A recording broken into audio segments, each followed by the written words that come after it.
Hi! Today we will talk about the scaling of web applications.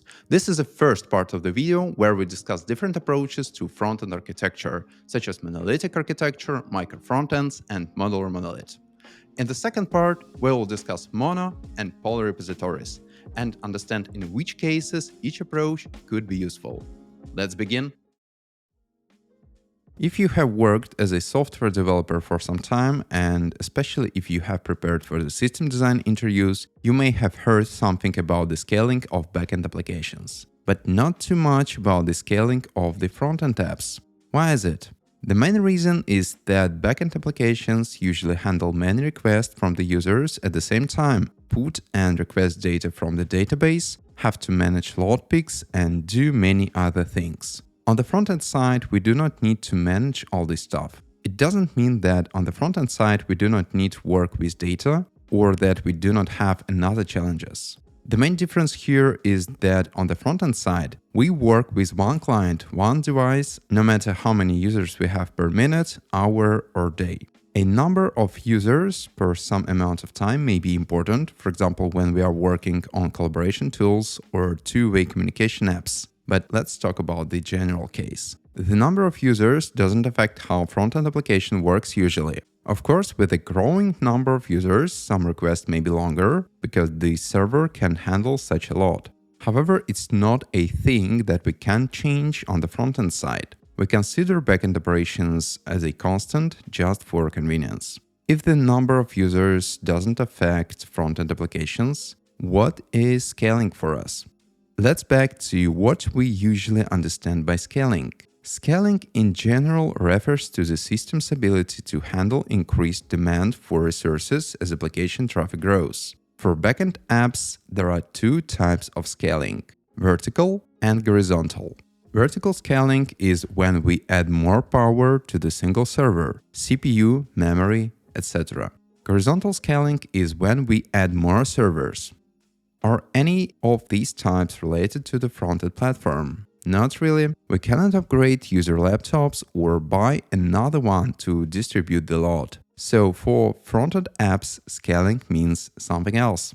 In terms of front-end applications, scaling means the ability of an application to allow multiple developers or teams to work simultaneously on a large and complex product, facilitating the addition of changes and deployment of apps.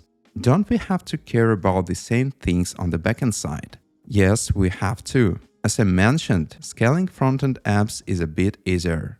During this video, we will talk about architecture a lot. When you heard about the architecture of the front-end application, you probably think about model view controller and other patterns. We will not talk about them today. It's important to differentiate two things: system design and system architecture. Things that I tell you next is not an academic definitions, but I will use this terminology for the sake of convenience. Architecture includes higher-level concerns related to the overall structure, communication, and coordination of multiple applications or systems. Design primarily deals with the internal structure and organization of code within a single application or system. In other words, design describes how the application works internally. It may be described in terms of model view controller or other patterns. Architecture and design both affects an application's ability to scale. Today we will talk about the architecture. Design of web applications is another huge topic, and we will look into it next time. Why we should think about scaling front-end applications? When an application is highly scalable, developers can run the development environment faster. Developers can make changes faster. Testing the application becomes easier and tests take less time. Deployment to production servers is faster.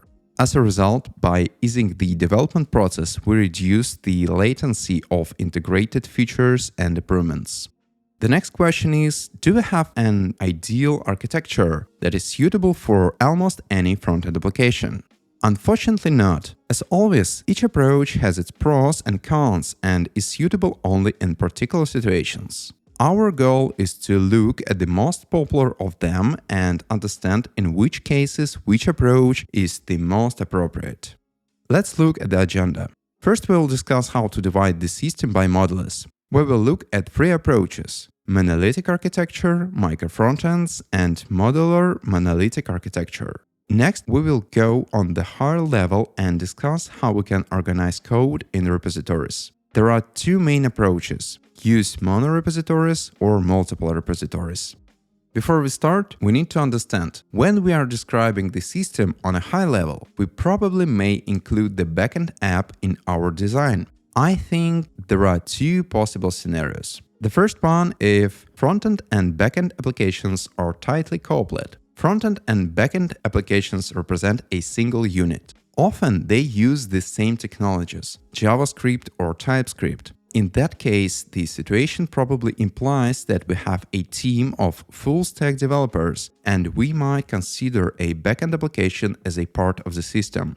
A different situation is when the backend application is out of our responsibility. It is probably owned by another team or even a company. In this case, we do not need to care about it.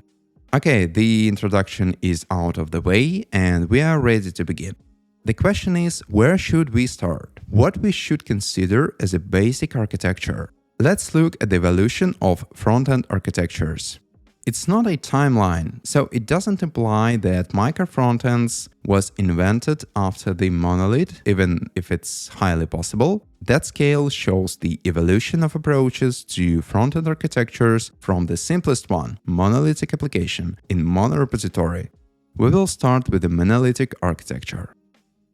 Monolithic architecture is an approach to software development in which an application is built as a single self-contained unit. Monolith is a starting point for many web applications. It sounds easy, but what does it mean in practice? Let's look at the structure of the application to better understand how to implement it in real projects. The application contains a basic structure. We cannot say that it's just a dump of files. It has a component and services folder. What this structure does not have is a modularity. That's why we call it monolith. All components and all services are in one place. It works well when we have a small application like this example. But imagine a case when we have thousands of components and tens of services. It's not a problem for only large enterprise applications, but even for medium-sized projects. When growth, monolithic applications become not scalable very quickly. Another important moment about monolithic apps: it's not only work as a single unit, it's also being tested and deployed as a single unit. We will discuss it later, but the simplicity that it gives us is one of the main advantages of monolithic architecture.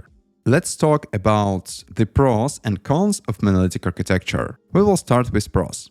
Monolithic apps provides easy deployment because it's deployed as a single unit. Application is delivered on the servers as a whole, which means we do not have a problem with the synchronization of different parts. Easy development in early stages. We do not spend too much resources on building architecture and constructing communications between modules.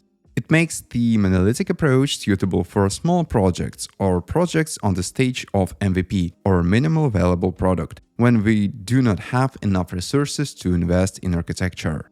Simplified testing. Testing monolithic apps is easier for two reasons. First, we test the application as a whole, which means we can test the application in ways that simulate real interactions of our users rather than isolated parts. And the second one is just easier to test the application when it's represented by a single unit, and we can write an end-to-end test which covers the whole user case. Easy debugging. Imagine a case when a user brings us a bug, and we are not sure in which part of the application happened. When we have a monolithic application, it would be quite easy to trace the root cause of it, because the application that works in the production environment and the application that we start locally are two pretty much the same apps. We have the whole picture in both cases and can easily detect and fix the bug. Now let's discuss what is bad with monolithic architecture.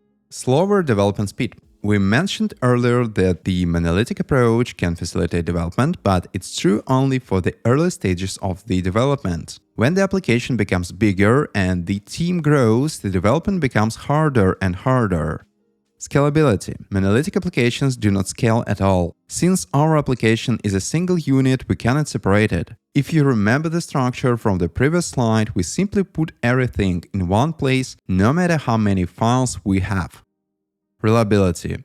If there is an error in any model, it could affect the entire application availability. We do not have clear error boundaries. Barriers to technology adoption. Any changes in the framework or language affect parts of the entire application, making changes often expensive and time-consuming. Not all technology is suitable for all services inside the application. Lack of flexibility. A monolith is constrained by the technologies already used in the monolith. So we cannot, for example, use different framework for different parts of the application. Technically, we can, but it's not widely distributed and probably will be hard to implement. And slow deployment. A small change to a monolithic application requires the redeployment of the entire monolith. Again, it's not a problem for small applications. This situation becomes worse with the growth of the application.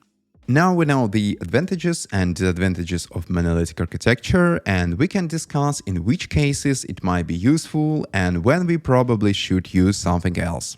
Let's start with use cases. Small project with relatively straightforward requirements. As we discussed earlier, monolith could facilitate the development process in the early stages of development. Some projects will be small forever. For them, we do not need to make architecture more complicated than it's needed. Prototyping and MVP development. The goal of MVP is to create a prototype of the application to understand whether should we invest more money and time in development or not. For such projects, time is always more important than quality. With Monolith, we can prototype at a rapid pace.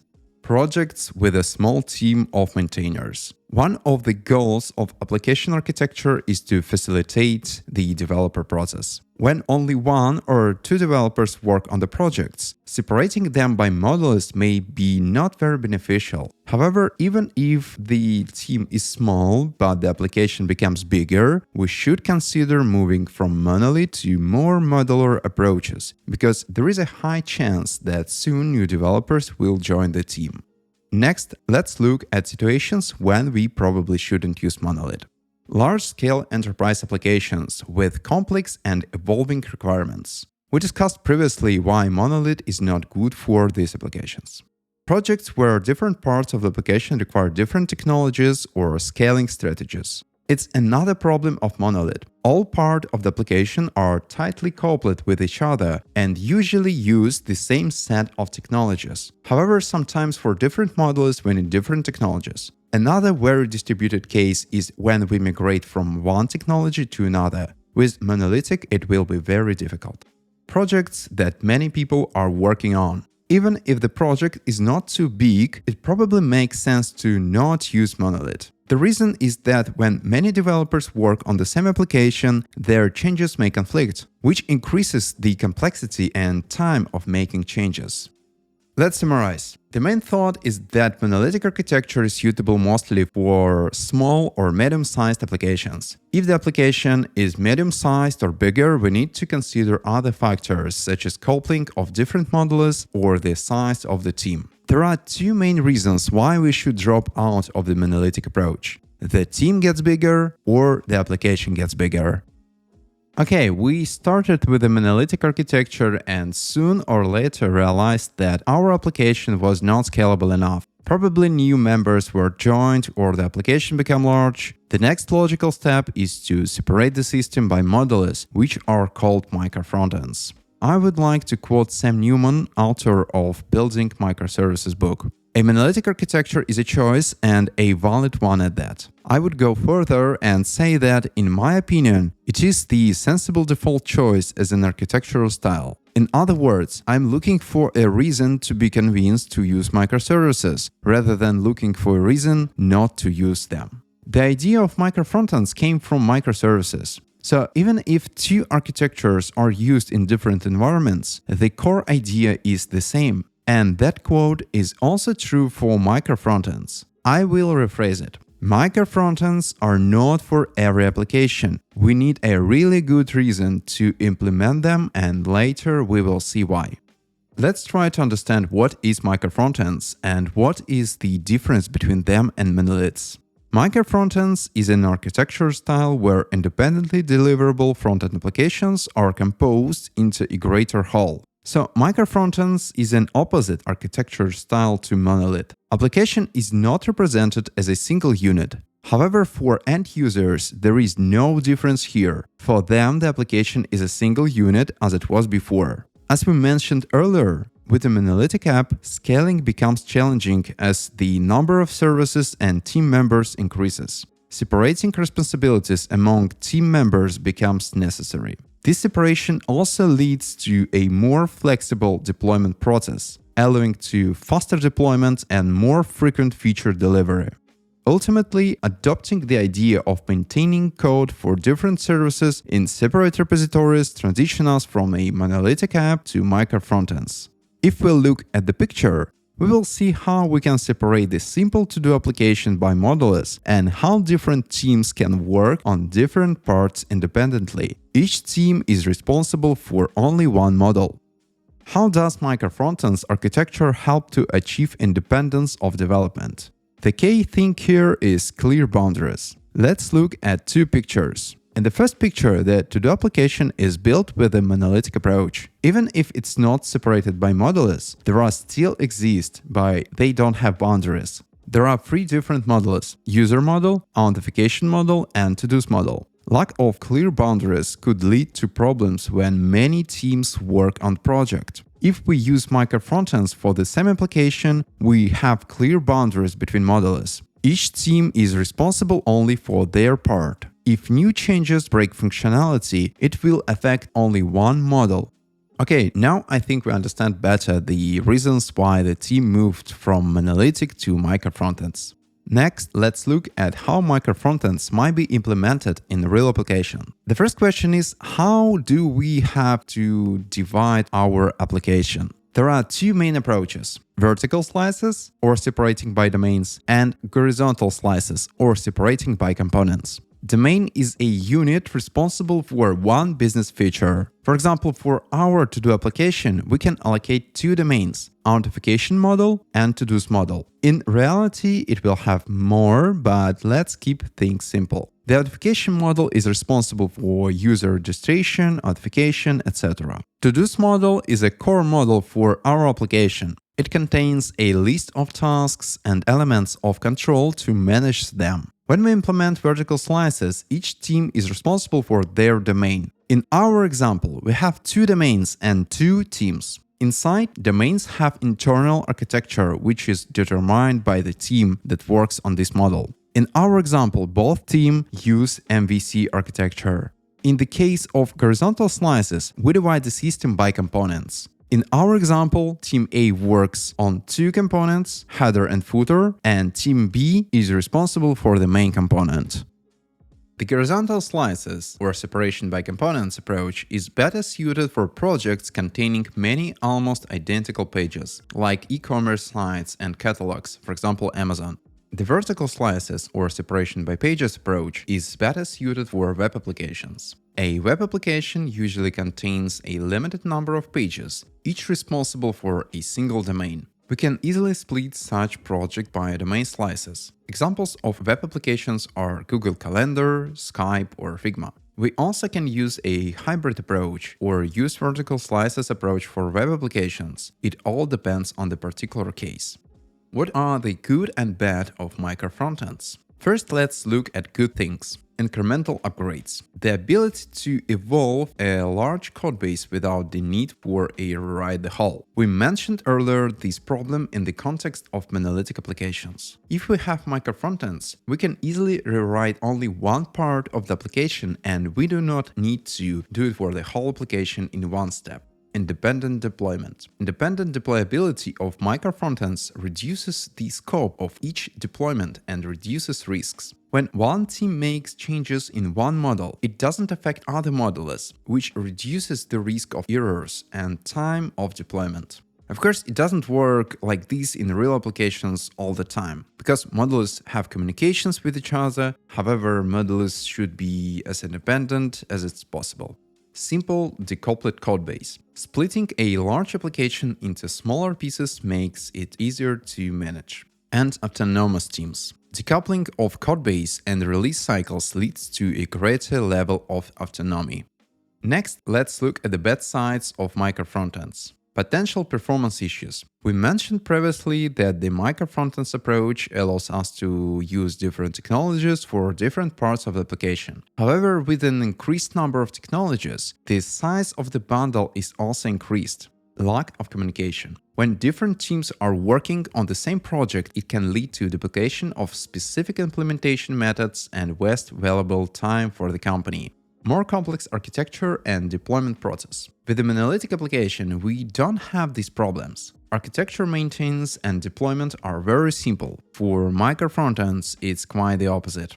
UX incompatibility. We can be sure that our UX is consistent and that everything is working correctly until the service is deployed to production servers. This also means that by developing the service separately from others, we may run into a problem where the local version and the production version don't match because we run them in different environments.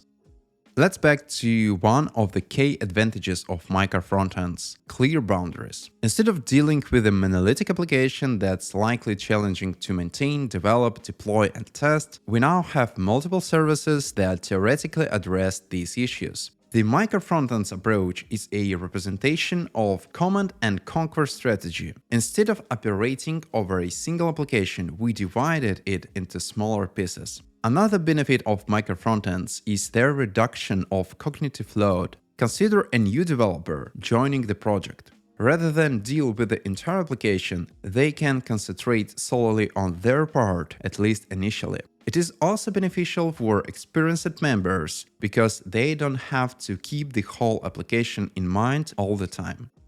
Another important thing about micro-frontends is the concept of input and output. Micro-frontends is tightly coupled with the concept of independent deployment, because now we can deploy our micro-frontend independently. We don't have to coordinate a deployment across multiple teams. When we want to, for instance, redeploy a micro-frontend, we don't have to coordinate with other teams, as long as the events that are in input and output are not changing.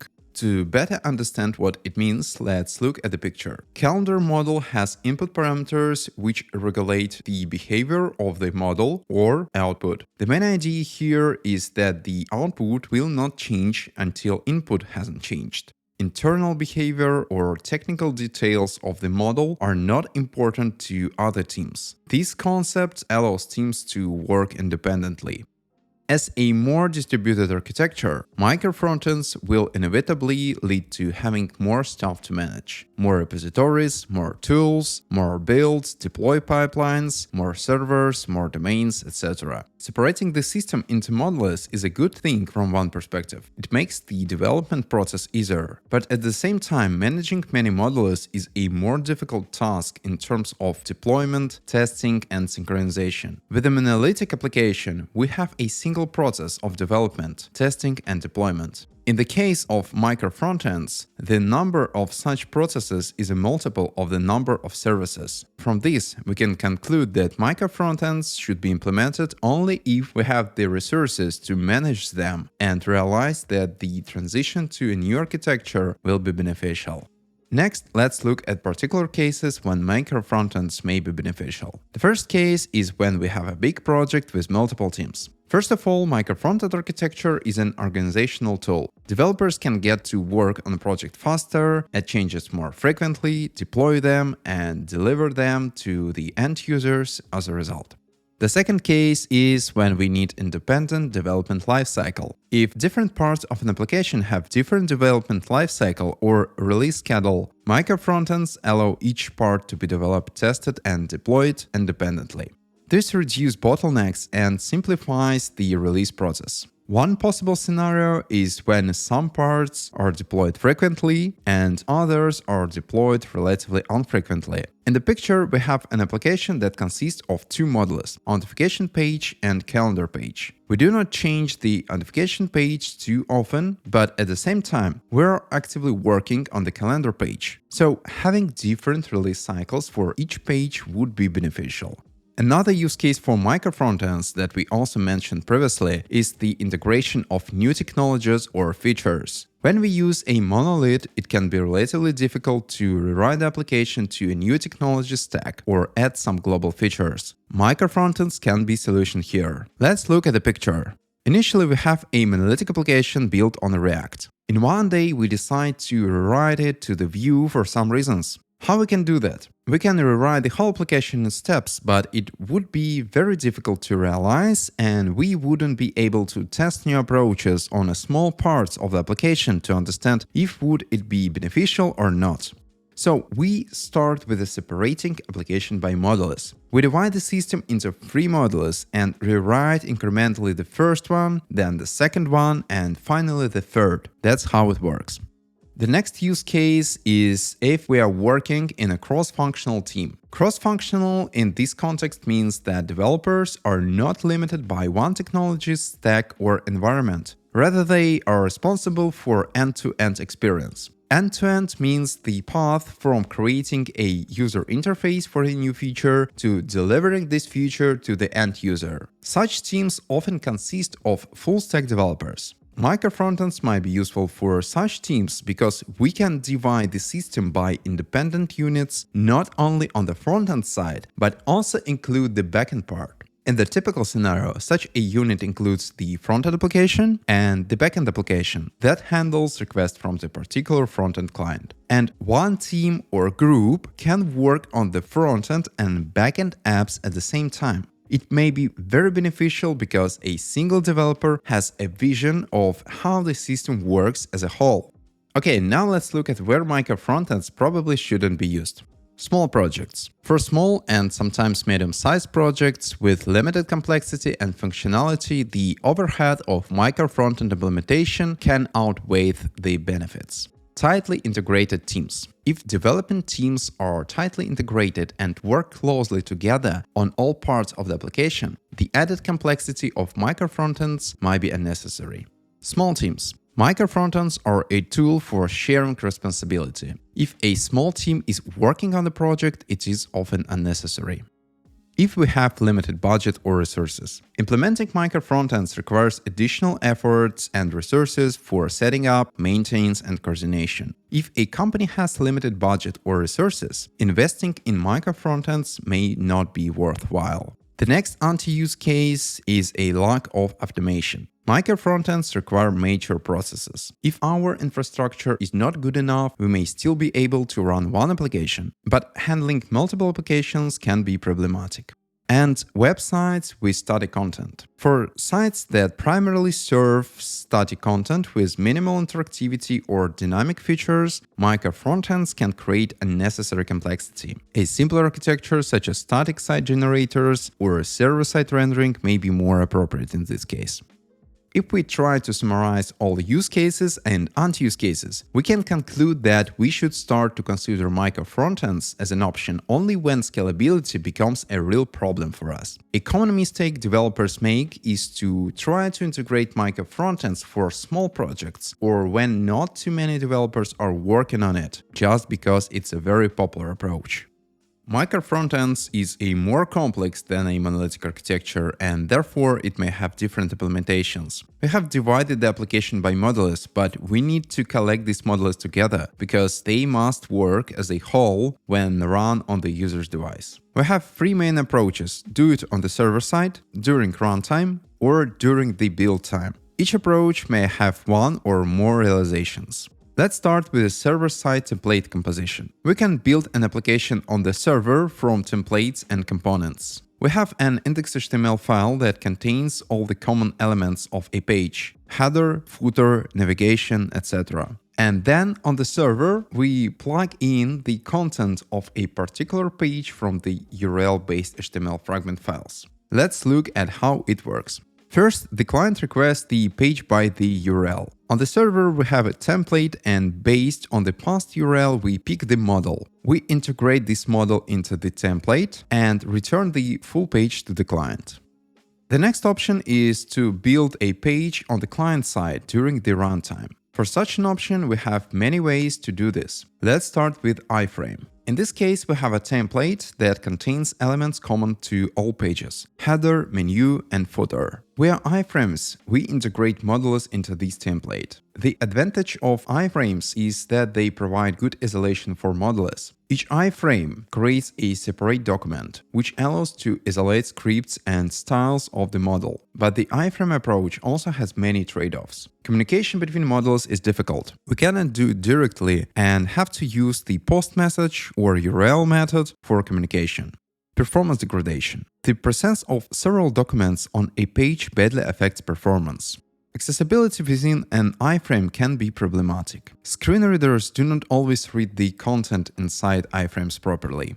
Writing end-to-end tests can be tricky because of the separate viewing contexts. Some testing frameworks do not have proper support for document switching. And the application size. If the shell application and the child application use the same libraries, they will be loaded twice. There is no way to share packages between modules.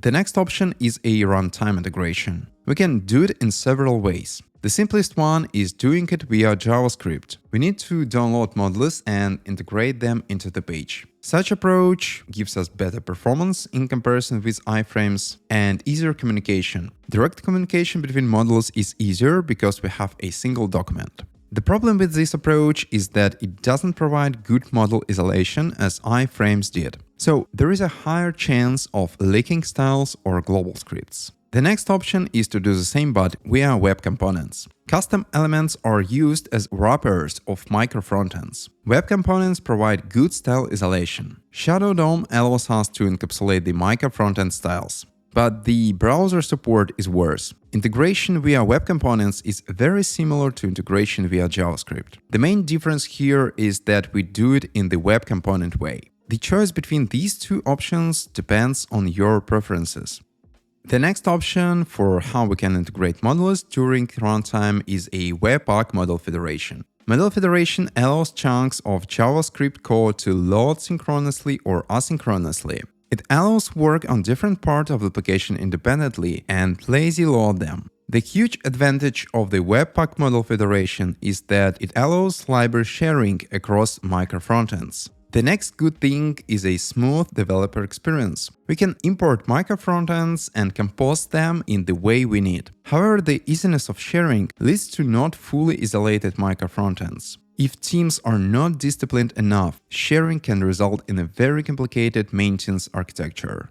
And the last option is a build-time integration. If we use build-time integration, we integrate modules as an external library. This approach has one advantage: discoverability. By looking at the package.json file, we can easily see the list of all modules that we have in the project. The disadvantage of this approach is that it contradicts with the idea of independence modules. We have to recompile our application whenever any micro-frontend was changed. Okay, now let's summarize what we learned about micro-frontend implementation. We do not use build-time integration because of the need to recompile the application every time, which contradicts the idea of micro-frontend's independence. We use server-side template composition when our site is already using server-side rendering, for example, e-commerce site. So, if we use client-side rendering, we need to choose between 4 runtime approaches. If ease of communication between modules, performance, and testability are important for us, we should prefer JavaScript integration, web components, or Webpack model federation. Otherwise, if the maximum isolation of the modules is required, we should pick iframes. Okay, we have finished with micro-frontends, and now it's time to look at something not very popular: modular monolith. We have a monolithic architecture for small-sized, tightly coupled projects and micro-frontends for complex projects on which many developers work. Why do we need something else? Monolithic and micro-frontends architectures have their trade-offs. We should find a balance between modular and monolithic approaches. Modular monolithic architecture is a software architecture that combines the benefits of modular design with the simplicity of a monolithic architecture. It involves dividing the system into a set of loosely coupled modules, each with a well-defined boundary and explicit dependencies on other modules. Each module will be independent and isolated. In modular monolithic architecture, we still build and deploy a single application which is the same as traditional monolithic architecture. But we build application by breaking up the code into independent modules for each of the features. In the picture, we see an implementation of the modular monolithic architecture to the to-do application. Each team works on their modules independently, but the application is still monolithic. Modular monolith may be a transition stage to micro-frontends. Moreover, we can use a hybrid approach. The first step is to transform the monolithic application into the modular monolith. Next, we can easily extract single modules into the micro-frontends if they become too big. Such an approach will require a lot of work if we decide to do the same for the monolith. The way to achieve modularity is the input and output of each model. We discussed it previously in the context of micro-frontends. The same thing are working here. Until the input and output of the model are not changed, we do not care about the internal implementation of the model. It also means that models don't have side effects, so we can easily remove any model and it shouldn't affect the rest of the system. Theoretically, it should work in this way. In reality, such a level of isolation is usually hard to achieve. So we just try to minimize connections between modules. We have two rules that must be satisfied. Each model has input and output. Modules do have minimum side effects. If these rules are satisfied, it means that modules are isolated, and if it's required, some of them may be extracted to separate micro-frontend. Now let's look at the advantages of modular monolith. The main benefit of the modular monolith is that the features or pages are encapsulated in modules. Reusable code, easy to refactor. For large development teams, developing modular component of an application will increase reusability. Better organized dependencies. With modular monolithic architecture, application dependencies will be more organized and visible, and less complex than micro-frontend architecture. It is easier to manage a modular monolithic architecture rather than many micro-frontends because a modular monolith comes with a single deployment process. Modular monolith also has challenges. We can't use different technologies. If you need to diversify technology and languages, it will be harder to do with modular monolithic architecture. We can't deploy modules independently. Since the application is a single unit, it can't be deployed independently like micro-frontends. Let's look at key points of the modular monolithic architecture. Each model is isolated and independent, but not completely, as in case of micro-frontends. Scaling of the application is possible, unlike a monolithic architecture.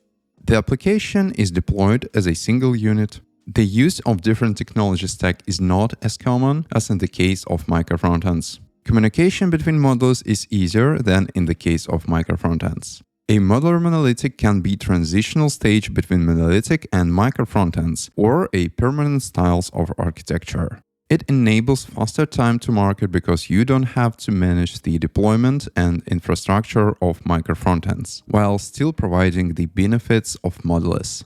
By separating by module, different teams can work on different modules independently. Next, let's discuss how modular monolithic work internally. First, we need to understand the concept of the application shell. We previously used it for micro-frontends. The application shell serves as a fundamental structure or framework that provides the overall layout, navigation, and basic functionality of the application. We can think about it as a template, but not a static template. The application shell controls how modules integrate into the page. In the picture, we can see how it works. The application shell consists of two parts: the main module, which is responsible for loading other modules, navigation, and the shared libraries. The other parts are the authentication module, to-dos module, and settings. There are independent modules that different teams can maintain. If we take a closer look at the same application, we can see that the application shell consists of three submodules: header, navigation, and footer. An application shell brings the overall template of the application, header, footer, navigation, and other common modules. Includes shared components that can be used by modules and defines how modules are loaded. The modules bring the content for the application, include their assets and dependencies. Next, we are going to talk about use cases for modular monolith. The first use case is a cross-functional team. Previously, we already discussed what cross-functional teams are. As Micro-Frontends, modular monolith is well suited for cross-functional teams, where one unit is responsible for end-to-end maintenance. In our example, one team is responsible for both parts of the model, the front-end and the back-end parts. The next example of the usage of modular monolith is small to medium-sized applications. For applications that are not expected to scale to a massive level, a modular monolith can provide the necessary modularity and organization without the complexity of a distributed systems. Micro-Frontends in such cases would be just too expensive and overcomplicated. Time to market is crucial, and there is a need to iterate quickly. A modular monolith allows teams to develop, test, and deploy features more easily within the context of a single codebase. Small or less experienced teams. For smaller teams with limited resources or expertise in distributed systems, a modular monolith simplifies development, deployment, and maintenance compared to more complex architectures like Micro-Frontends. Operational simplicity is crucial. In some cases, the operational overhead of managing and monitoring multiple services in a micro-frontend architecture may outweigh the benefits. A modular monolith simplifies development and operation as there is only one application to manage. Okay, where should we not use modular monolith? If we have highly distributed teams. If development teams are distributed across different geographical locations or organizational boundaries, coordinating changes and releases in a monolithic code base can be challenging. In such scenario, a distributed architecture like Micro-Frontends might be more suitable. If we need independent deployment and scaling. If certain parts of the application need to be deployed or scaled independently based on varying demands or requirements, a modular monolith may not provide the necessary flexibility. Micro-Frontends offer more granular control over deployment and scaling. If we need technology diversity. Applications that require different technologies, languages, and frameworks for different parts of the application may find it difficult to maintain. A micro-frontend architecture allows each service to be developed using the most appropriate technology stack. The next anti-use case is simple applications. For small-scale applications with straightforward functionality and limited complexity, a monolithic architecture can offer simplicity and ease of development. Examples include simple CRUD applications, blogs, or basic content management systems. Prototyping and MVP. When the speed of development is crucial and there is a need to quickly validate ideas or concepts, a monolithic architecture allows developers to build and iterate rapidly within a single codebase. This can be beneficial for creating MVP or proof of concept applications. That's all for today. In the next part, we will discuss mono and polyrepositories, and after that, look at a couple of examples to consolidate our knowledge. If you found this video useful, please don't forget to click the like button and subscribe to the channel. Thank you for watching and see you next time. Bye.